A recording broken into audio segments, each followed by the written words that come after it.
आम आदमी पार्टी की जो पदयात्रा होनी थी 31 अक्टूबर से, उसमें बिहार चुनाव को लेकर कुछ परिवर्तन हुआ है, जिसकी जानकारी देने के लिए आज की ये पत्रकार वार्ता बुलाई गई है। और इसके अतिरिक्त उत्तर प्रदेश के कुछ महत्वपूर्ण मुद्दे हैं जिस पर आपसे बातचीत होगी। सभी पत्रकार बंधुओं को नमस्कार। जो पदयात्रा 31 अक्टूबर को प्रयागराज से शुरू होनी थी, वो अब अयोध्या से 12 नवंबर को शुरू होगी। अयोध्या से 12 नवंबर को शुरू होगी और 24 नवंबर को उसका समापन प्रयागराज में होगा। तो सरयू से संगम की पदयात्रा 12 नवंबर से 24 नवंबर तक चलेगी। इस दौरान अयोध्या, सुल्तानपुर,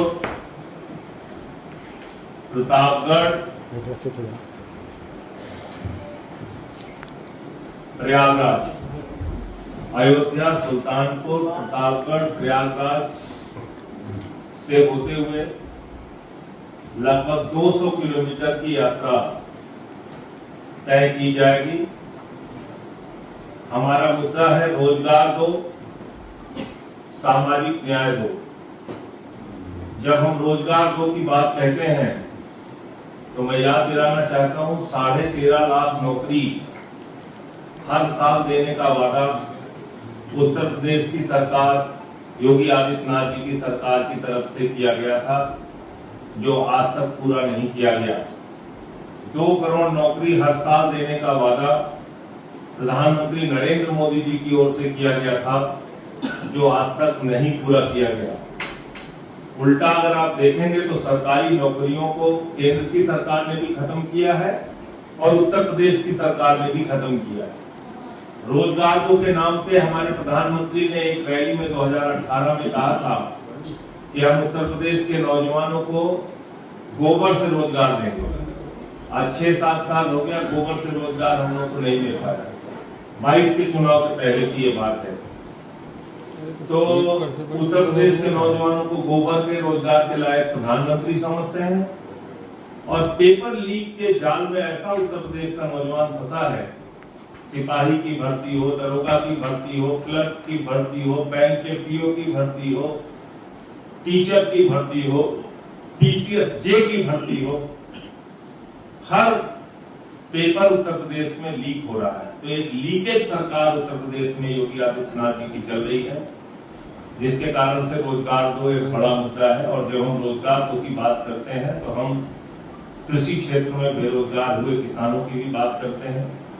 एमएसएमई सेक्टर में जहां पे 6 करोड़ इकाइयां बंद हो गई हैं, उससे लघु उद्योग, सूक्ष्म उद्योग, मध्यम उद्योग से जुड़े हुए बेरोजगार लोगों की भी बात करते हैं। जब हम बेरोजगारी की बात करते हैं तब हम आशा बहुएं हों, चाहे शिक्षा मित्र हों, और वो चाहे आंगनबाड़ी हो जिनको नियमित नहीं किया गया है, उनकी भी बात करते हैं। चाहे वो रेडी पटरी वाला जिनके दुकानों पे हमेशा बुलडोजर चला दिया जाता है, उनकी भी बात करते हैं। तो रोजगार तो एक बड़ा मुद्दा है जिसको हम लोग इस यात्रा का मुद्दा बना रहे हैं। और दूसरा है सामाजिक न्याय दो। जब हम सामाजिक न्याय दो की बात करते हैं तो इसलिए करते हैं कि सामाजिक भेदभाव है, और सामाजिक भेदभाव है इसका उदाहरण ये है कि कल काकोरी में एक बुजुर्ग जो पासी समाज से, दलित समाज से आते हैं, उनको पेशाब चटवाई गई क्योंकि वो बीमार थे। तो शायद मंदिर की सीढ़ी पे उनसे पेशाब हो गई, तो उनसे वो पेशाब चटवाई गई। तो ये हालत है कि कभी किसी को पिछड़ा वर्ग का होने के नाते उसने रामायण का पाठ और कथा कैसे कर ली तो सिर मुड़वा दिया जाता है, पेशाब पिलाई जाती है।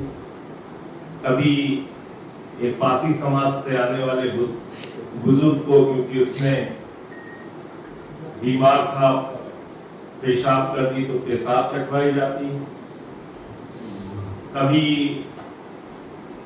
हरिओम वाल्मीकि को मॉब लिंचिंग करके मार दिया जाता है, कभी आरक्षण के नाम पे बांदा विश्वविद्यालय और लखीमपुर के कोऑपरेटिव बैंक में उसका घोटाला किया जाता है। तो सामाजिक भेदभाव उत्तर प्रदेश में एक कड़वी सच्चाई बन गया है। बांदा के अंदर एक छात्र से प्रिंसिपल कहता है कि तुम्हारा काम भैंस चराने का, क्योंकि वो लड़का यादव समाज से, उसके मानस पर इस बात का क्या असर पड़ेगा कि उसका प्रिंसिपल, उसका टीचर उससे कह रहा है कि तुम्हारे लिए पढ़ने लिखने की क्या जरूरत है, तुम तो भैंस चलाओ, तुमको पढ़ने की क्या जरूरत है। तो ऐसा समाज उत्तर प्रदेश में हम लोग बना रहे हैं। ये है नया भारत, न्यू इंडिया यही है, जहां पे हम उत्तर प्रदेश को फिर से उसी भेदभाव के युग में जहां दलितों के गले में हांडी बांधी जाती थी, वहां पे झोंकना पहुंचाना चाहते हैं। आप बताइए, देश के मुख्य न्यायाधीश के ऊपर जूता फेंकने की कोशिश की जा रही है। तो ये क्यों हो रहा है? क्योंकि एक ऐसी नफरती मानसिकता की सरकार चल रही है जिसके कारण से आज लोगों का मनोबल बढ़ गया और ऐसी घटनाओं को अंजाम दे रहे हैं। तो सामाजिक भेदभाव यहाँ पे एक बड़ा मुद्दा है, इसलिए हम सामाजिक न्याय जो ये दूसरा मुद्दा अपनी पदयात्रा का बना रहे हैं और इसको लेके ये यात्रा हमारी 12 नवंबर से 24 नवंबर तक चलेगी, जिसमें हम छात्र संगठनों से, किसान संगठनों से, श्रम संगठनों से, मजदूर संगठनों से अपील कर रहे हैं कि आप, श्रमिक संगठन और मजदूर संगठन सबसे अपील कर रहे हैं कि आप लोग इसका हिस्सा बनिए और इसमें शामिल होइए। मुझे इतनी बात कहनी थी, आप लोग कोई प्रश्न होगा? सिर्फ बिहार का चुनाव, क्योंकि 11 तारीख को बिहार का चुनाव की वोटिंग खत्म हो रही है 11 को, 12 तारीख से हम इसको किस स्थिति में पाते हैं आप लोग बिहार में? देखिए, हम किसी गठबंधन में नहीं है, पहली बात, और दूसरी बात, बिहार के चुनाव को 2-3 लाइन में बहुत आसानी से समझा जा सकता है। SIR पे विपक्ष ने शुरू में बहुत हंगामा मचाया, सारे लोगों ने, और वोट चोरी को एक बड़ा मुद्दा बनाया। लेकिन वोट चोरी जो लोगों को यकीन भी हो रहा था और मुद्दा बन भी रहा था, उसको किस कारण से छोड़ दिया गया मुझे समझ में नहीं आया। क्योंकि जो एक इनका प्रश्न है, जवाब दे दें तो आपकी बात। तो SIR की प्रक्रिया पे सवाल उठा, वोट चोरी मुद्दा बना, लेकिन उस वोट चोरी के मुद्दे को क्यों पीछे छोड़ दिया गया मुझे नहीं मालूम। फिलहाल जो वोटर लिस्ट तैयार हुई है, वो वोटर लिस्ट ये कहती है कि 8 करोड़ 22 लाख में से 7 करोड़ 42 लाख वोटर बचे हैं। सितंबर 2025 में, ये बहुत महत्वपूर्ण जानकारी है, भारत सरकार का यह आंकड़ा कहता है कि बिहार की आबादी 8 करोड़ 22 लाख है 18 साल से ऊपर की। ये मैं नहीं कह रहा हूं, ये भारत सरकार का आंकड़ा है कि सितंबर 2025 में 18 साल के ऊपर की आबादी बिहार में 8 करोड़ 22 लाख है। यानी कि SIR की प्रक्रिया में वोटों की संख्या 8 करोड़ 22 लाख या 21 लाख या 20 लाख या 10 लाख या 15 लाख होनी थी, लेकिन उसको घटा के 80 लाख वोट काट दिया गया। आज की तारीख में 7 करोड़ 40-42 लाख वोटर बचे हैं बिहार। तो आप कल्पना कर लीजिए कि क्या SIR हुआ है।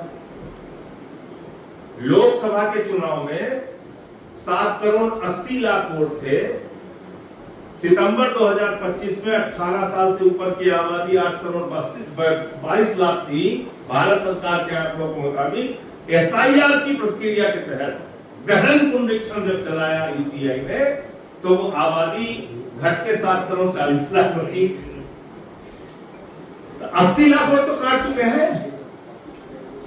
तो क्या SIR हो रहा है, क्या चुनाव हो रहा है? 80 लाख वोट ये कट गया, 5 लाख वोट डुप्लीकेट है। बिहार में 5 लाख वोट डुप्लीकेट है, यानी कि आपके नाम से एक विधानसभा में वोट है और ठीक आपके ही नाम से आपकी फोटो लगा के दूसरे विधानसभा में वोट है। तो यहाँ वोट दिया शहर उत्तरी में, फिर शहर दक्षिणी में जाकर वोट दे दिया, तो 5 लाख ऐसे वोट है डुप्लीकेट। 1 लाख वोट मौजूदा SIR में है, काका गागा चाचा चाचा ना काका दादा ना, कुछ नाम है ही नहीं। 1 लाख वोट ऐसे हैं। और ये सब प्रक्रिया हमारे अज्ञानेश कुमार जी जो CC हैं उन्होंने शुरू किया था और ये कहा था कि हमको घुसपैठिया पकड़ लेना है, बिल्कुल जितने बांग्लादेशी घुसपैठिया सबको पकड़ के और एकदम उनको जेल में डाल देना, पकड़ के एकदम डिटेंशन सेंटर में पहुंचा देना, जबकि ये उनका काम नहीं था, लेकिन फिर भी चिल्ला रहे। कितने विदेशी नागरिक मिले इस SIR में? मात्र 315, जिसमें 78 मुसलमान है, बाकी सब नेपाल के हिंदू है। कोई पूछने वाला है? आपने 8 करोड़ आबादी को परेशान कर दिया, किसी के चाचा का सर्टिफिकेट मांग रहे हैं, किसी के दादा का, किसी का जन्म प्रमाण पत्र मांग रहे हैं, किसी का हाई स्कूल का प्रमाण पत्र मांग रहे हैं। और किस लिए मांग रहे हैं? क्योंकि घुसपैठिया पकड़ना है। मात्र 315 लोग आए घुसपैठिया उनके हिसाब से।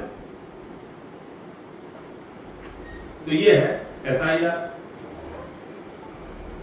तो जो जोर शोर से ये मुद्दा उठाया जा रहा था विपक्ष के द्वारा, वो क्यों छोड़ दिया गया मुझे अभी भी समझ में नहीं आ रहा। और इस वोटर लिस्ट के जरिए कितना निष्पक्ष और बेहतरीन और अच्छा चुनाव होगा बिहार में, ये कहना बहुत मुश्किल का काम है। आम आदमी पार्टी तो नई प्लेयर है, आम आदमी पार्टी तो नई खिलाड़ी के रूप में जा रही है। तो हम पहली बार वहां विधानसभा का चुनाव लड़ रहे हैं। जितना बिहार की जनता का आशीर्वाद मिलेगा, जितनी वो सीटें देना चाहेंगे देंगे, उनके ऊपर है। लेकिन वोट चोरी एक बहुत बड़ा मुद्दा था, है और परिणाम के बाद भी वापस अभी तक करीब 50 के आसपास हमने प्रत्याशी। सर, आप सामाजिक न्याय की बात कर रहे हैं, उसमें जो आपने मुद्दा उठाया कि एक प्रिंसिपल और छात्र वाला, तो प्रिंसिपल तो खुद SC जाति का है और छात्र OBC का है, और आपने मंदिर वाला का दोनों ही पासवान जाति के हैं। अच्छा, जिस भी जाति के हो, तो आपको क्या लगता है कि उनको मारा जाए? मतलब जैसे क्या कर रहा है कि सामाजिक पहले का मतलब है कि पिछड़ा ही पिछड़े का शोषण कर रहा है या SC ही OBC का शोषण कर रहा है? बात अब पूरी हो गई। मैं आपसे ये कह रहा हूं कि किसी भी जाति का कोई भी व्यक्ति हो, उसको इस आधार पर प्रताड़ित किया जाना कि वो कथावाचक को मार दिया, आपने चुटकी काट दी उसकी। क्यों काट दी? आपने मंदिर के शिलान्यास में तत्कालीन राष्ट्रपति रामनाथ कोविंद जी को नहीं बुलाया। क्यों नहीं बुलाया? रामनाथ कोविंद जी तो राष्ट्रपति थे। उत्तर प्रदेश के मुख्यमंत्री गए, योगी आदित्यनाथ जी, आनंदीबेन पटेल गए, उनके साथ मोदी जी के साथ राष्ट्रपति क्यों नहीं गए? मंदिर का उद्घाटन आपने किया, मंदिर के उद्घाटन में योगी जी गए, आनंदीबेन पटेल गई, RSS के प्रमुख गए, द्रौपदी मुर्मू जी तो नहीं गई, जो राष्ट्रपति है देश की। तो भाई मैं आपसे कह रहा हूँ, उद्घाटन करने क्यों नहीं गई? उद्घाटन करने क्यों नहीं गई? तो चेहरा चमकाने के लिए भगवान श्री राम का मंदिर में मिला है। अभी हमने भगवान श्री राम के मंदिर में जो प्राण प्रतिष्ठा में इन्होंने घोटाला किया, वो सारा घोटाला सामने रखा। किस तरीके से वहां ये लोग प्राण प्रतिष्ठा से लेके चौराहे के सज्जीकरण के लिए पैसा खा रहे, करोड़ों रुपए। तो आस्था और हकीकत अभी क्या हो रहा है? आपने दीपोत्सव किया, वर्ल्ड रिकॉर्ड बना लिया, डंका पीट दिया, हमने विश्व रिकॉर्ड बना लिया दीप जला के। झाड़ू कूड़ा मारना, जलते दीप पे कूड़ा मारना, वो झाड़ू चलाना है। ये है। दिल्ली में इतने साल काम किया, आपसे जमुना तक साफ नहीं हुई। आप दुनिया की बात करते हैं, साफ कब हो रही है? दिल्ली में हमने कुछ नहीं किया। जमुना साफ हुई थी? नहीं, दिल्ली में हमने काम नहीं किया। जमुना साफ हुई थी। आप एक जमुना साफ हो गई। तो अभी जाइए दिल्ली में, अभी आपको साफ हो गई। जमुना की सफाई अभी आप साफ हो गई जमुना। नहीं है, कई मशीनें लगी हैं। नहीं, मशीनें देख के आए हैं आप। तब तो इसलिए मैं आपसे कह रहा हूँ कि जाके दिल्ली के स्कूल देखिए, अस्पताल देखिए, मोहल्ला क्लिनिक देखिए। दिल्ली में 10 साल में बिजली फ्री मिली वो देखिए, पानी फ्री मिला वो देखिए। खाली एक नेगेटिव चीज क्यों देखने वाला है? कोई नहीं चीज अच्छी नहीं होती है। केजरीवाल जी ने जैसे विश्व रिकॉर्ड बना दिया प्रदूषण में। आप थोड़ा सा मैंने अरे भाई साहब, प्रदूषण में कर रहे थे, आपने वो क्वेश्चन तो पहले दिया। प्रयागराज से कितने लोग जा रहे हैं यहाँ पर? 100 लोग जा रहे हैं। और आपके वो जो आपके क्या नाम से काले भाई जो वांटेड है आपके पुराने वहाँ पर पार्टी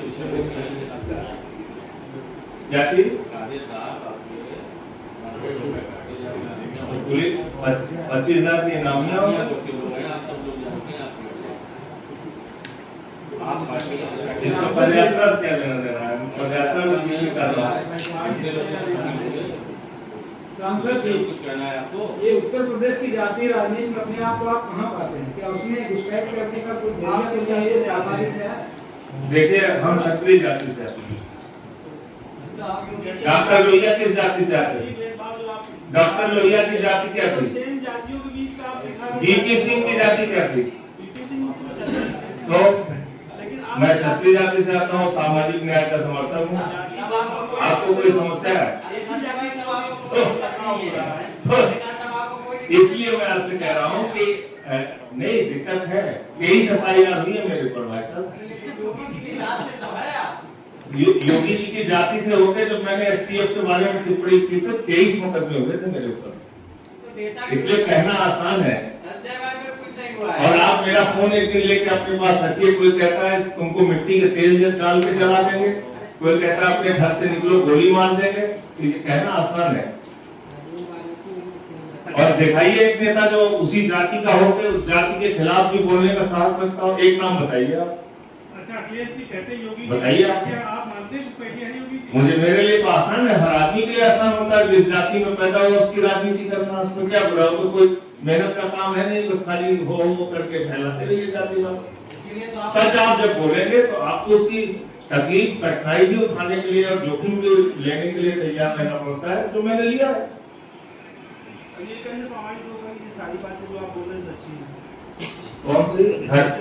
आप केजरीवाल जी जैसे आम आदमी बन करके हुए थे, बाद में शीश महल खड़ा कर लिए दिल्ली में ही 10 सालों में, उस पर भी जो है काफी जांच हुई थी। भैया, आप केजरीवाल पे सवाल पूछते हैं, आप ये नहीं कह रहे 15 करोड़ रुपए एक दिन में मोदी जी की यात्रा में खर्चा हुआ दुबई जब गए थे।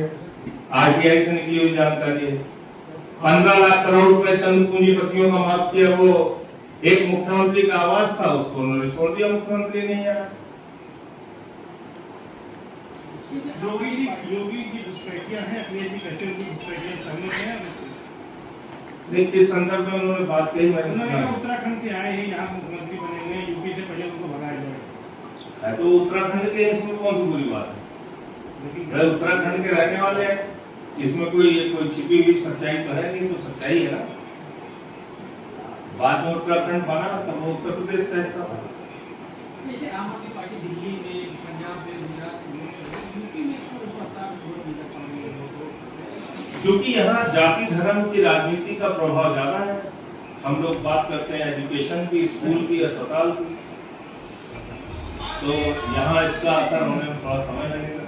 खत्म कैसे होगा? 27 का चुनाव देखिए खत्म इतनी आसानी से नहीं होगा। खत्म इतनी आसानी से नहीं होगा। और अभी रुक जाओ भाई, 2 मिनट रुक जाओ। खत्म इतनी आसानी से नहीं होगा।